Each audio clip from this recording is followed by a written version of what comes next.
So it seems to be a trendy thing for all the FANG engineers to be talking about their salaries. Some of them go from like 100 grand on the extreme low end to 500 grand as a tech lead. Yeah, I thought this might be a little bit more insightful for the people who are curious about development. Realistically, if you're at like a kind of mid-tier company, what you can expect to be earning.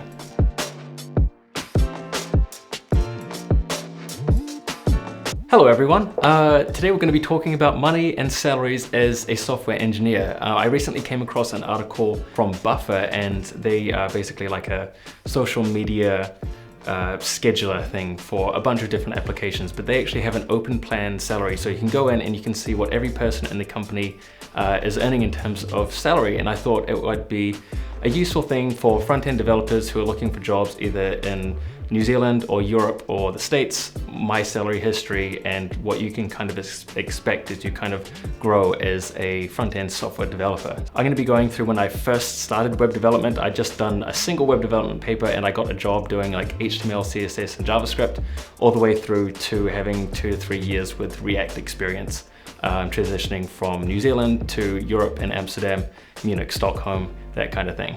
Before we hop into the actual salaries, just keep in mind 3 things.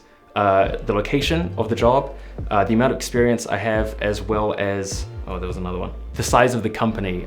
Those are all huge factors in determining kind of where your salary range is at. So keep that in mind when you're taking my salary and trying to compare it against yourself and what kind of position that you're in. I'll be mentioning each salary in the local currency as well as the US currency, just so there's like a common denominator across all of the salaries. So with that in mind, let's start off with the first one. Very first job as a junior web developer. I'd done 1 paper in web development at this stage. I don't know how I talked my way into that job, but that was for $18 per hour New Zealand and then $11.55 US per hour, which translates to yearly 35,000 New Zealand dollars and 22,000 USD per year. I spent 6 months there as a junior dev, no frameworks, HTML, CSS, JavaScript. It was like a good starting point for the industry. At that stage, I was still studying, so I got my first internship kind of midway through computer science, and that was at a company called HealthLink. They specialize in like medical software and that kind of thing. That was for 3 months, and that was 55,000 New Zealand dollars per year, or $35,306 US per year. So for an internship, that was pretty good. Like at the end of the day, the internship salaries don't matter too much, but that's kind of what you're getting in New Zealand. I think that was fairly well paid for a internship position. After the internship, they offered me a permanent role to stay on, and that offer was for 65,000 New Zealand dollars per year, or 41,726 US per year. And that was just as like a software engineer doing a mixture of back-end and front-end using some of the proprietary stuff they had going on. I also had an offer from a company called Spark, which is like a telecommunication agency. That was for 70,000 New Zealand dollars per year, or 45,000 US per year.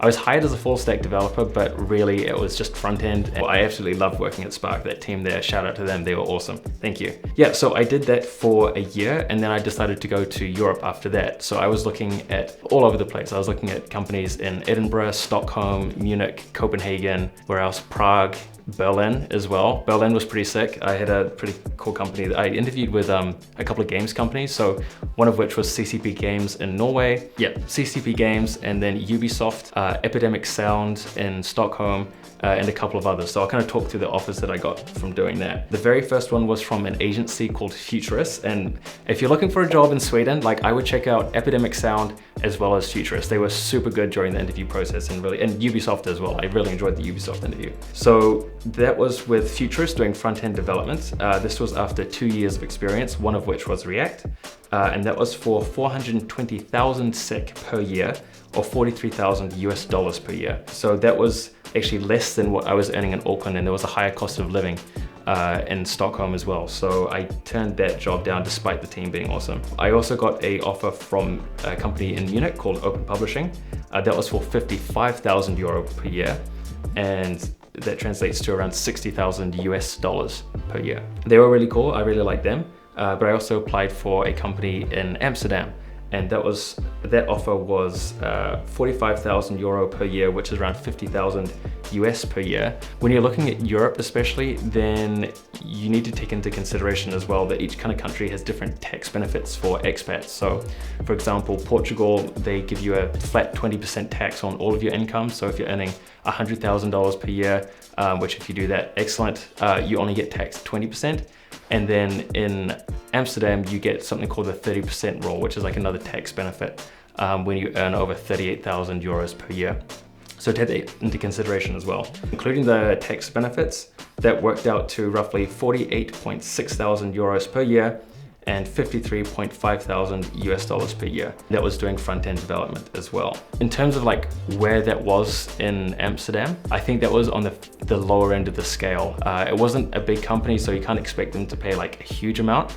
But if you're looking for money, then companies like Booking or Funda or WeTransfer are the ones to go for. After a year in Amsterdam, I ended up looking for another role, and I interviewed at companies like MessageBird and WeTransfer. I got an offer from WeTransfer, and that was there was a bit of a difference here in the salary. So the role wasn't a development role, it was like a front-end developer slash motion designer, ad designer. That was the official title, ad designer. It didn't fall under software development.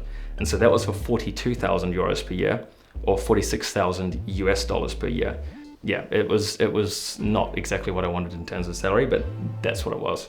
MessageBird, I think, from what I can gather, most other intermediate to senior developers were getting paid around 55,000 per year, up to 60,000 depending on your experience. If you're a cloud engineer, you can earn more. If you're in like a management position, like a tech lead, then that earns, yeah, it's a bit more than that. So keep that in mind. I was also applying for jobs in London and Portugal. The companies that I applied to in Portugal said that they could match my Amsterdam salary, which goes a lot further. I can't remember exactly what companies they were, but there are some really nice tech companies in Portugal, and the quality of living over there, quality of life is so good. The weather is amazing. If you're looking at moving to Europe and you want like a pretty chill lifestyle, really good food, next to the beach, good weather, then Portugal I think is a really good one to check out. In London, the roles that I was looking at was, most of them, at least for like an intermediate to senior, were around £50,000 per year. I have a friend who had no CS degree get a job after 1.5 years of React experience, maybe 2, for £50,000 per year. If you go contracting, you can make some serious money as well in the UK. So if you're any developer and you can go contracting in London, you're looking at between 350 to 650 pounds per day, depending on your experience, which is around, if you're on 500 pounds per day, which is not like unreasonable, so I've told, like quite a few people are at least on 500 to 550.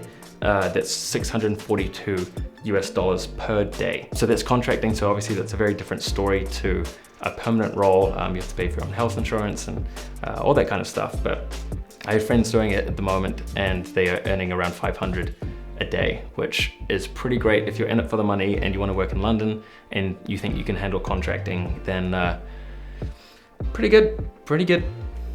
Another thing to mention as well, if you're coming at this from like, I live in the States and I'm curious as to what I should be earning, keep in mind as well that these salaries will probably be a bit lower than what you can get in the States, but there's a lot of other benefits. Like most of these companies offer at least like 30 days of annual leave per year, whereas in the States you get like 14 or something like that. In Canada, I think the minimum is 14 as well, which is crazy.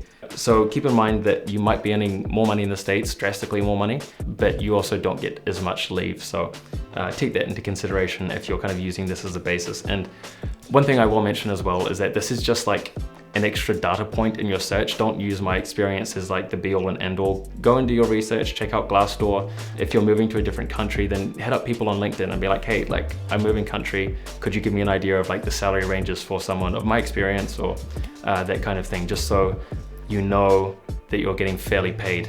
If you're looking at US companies as well, Buffer, they have everything on the website, from the CEO all the way down to the people who are not paid as much as the CEO. Yeah, check that out. It's a really good resource. I think people should be more transparent around salary, because at the end of the day, the companies win. If they know that they can kind of like undersell you on your role and your value, then they get to keep that money. Whereas if you kind of know what you're worth and you talk to people about this kind of thing, then you can go in with a little bit more authority and more confidence that you can say, I deserve X amount because of X, Y, and Z. And so that's pretty much it. I hope this was useful for someone if you're looking at moving to New Zealand or somewhere in Europe. That has been my experience with the salary ranges that I got. So yeah, I'll be doing a video again very soon. I'm gonna ask some of my friends about all of their salaries, so I have a little bit more kind of data to go off, as well as talking about my burnout as a front-end developer in Amsterdam, because that was a bit of a crazy time, and I just want to kind of like share that experience with some of you in case it ends up helping someone. Words. Cool. Thank you very much, guys.